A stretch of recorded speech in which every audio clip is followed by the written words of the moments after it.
Now let's talk about tuning your snare drum. When you bring your snare drum home from the music store, it probably will not be in tune.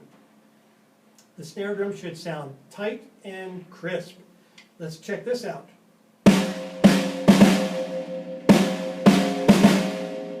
That drum's neither tight nor crisp, so we definitely need to tune this. The first thing I like to do when I tune the snare drum is turn the snare mechanism totally off with the throw off. So now I have just the sound of the drum. It's very important that you have a drum key. If your case did not have a drum key inside it, make sure you just get back to the music store and ask them for a drum key. You cannot tune a drum without a drum key. So once you have your drum key, the drum key is going to go on top of the lugs, and I'm going to turn this. This is going to tighten the lug, which in turn tightens the head. My drum has 10 lugs. Your drum might have 10 or 8 or 6 lugs. So we need to tighten each one of these lugs. Now I always want to make sure I remember which lug I start with, so I'm sure that I've tightened all 10. So it doesn't really matter where you start, but what you want to do is turn that key 1/2 turn only. The next lug I want to do is directly on the opposite side of the one that I just did. Turn that 1/2. Okay, I'm going to go back to the next lug here. 1/2 turn, and again come directly across to the other side of the drum and 1/2 turn. Repeat this process all the way around. 1/2 turn, 1/2 turn, until you've tightened each one of the lugs. You can hear the drums getting a little bit higher pitched now, but I still want to bring it up a little bit more. So again, I'm going to turn it this time 1/4 turn, 1/4 turn. Now that means that the drum is pretty high, but it just needs to get a little bit higher. Your ear will be the judge. What you're listening for is a nice tight sound. Don't worry if you hear the drum creaking a little bit like that when you turn the lug. That's normal for most drums. So now you can hear the drum has a much higher pitch now.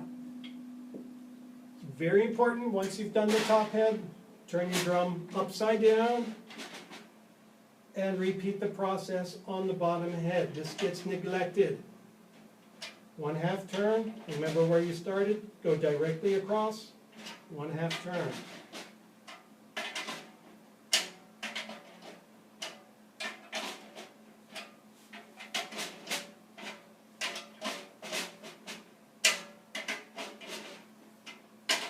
The bottom head should be just about exactly as tight as the top head.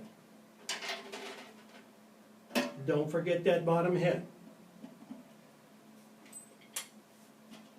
Now we have a nice high pitch, and that's what we're looking for. But you might be able to hear a little bit of ringing on this drum,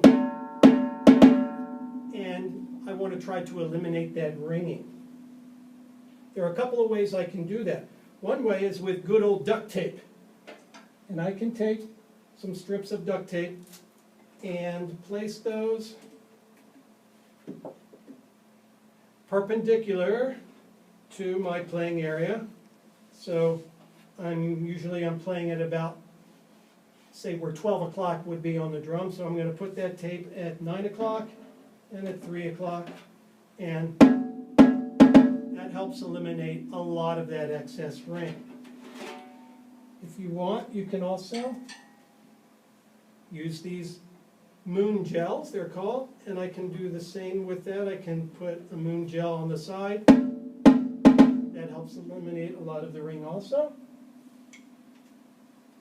One other product that they sell at the music store are these plastic rings. These fit right on top of your snare drum, all the way around the edge of the rim, and this probably eliminates the ring better than anything. This will help make your drums sound nice and dry. So we've got the pitch high, we've eliminated the ring. The last step is to tighten the snares and get the snares in tune. Now you know you have a throw off. I've turned the snares off, I'm going to put it back on again. But those snares sound too loose, and we need to tighten them. What I like to do is, with the snare throw off in the on position, is then manually loosen the snares all the way.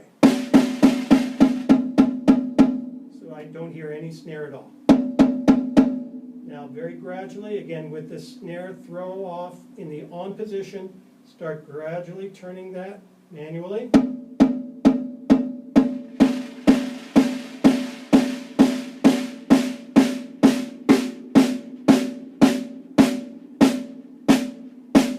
Until you get a nice, crisp, short sound. And now we have a snare drum that sounds high, tight, and crisp.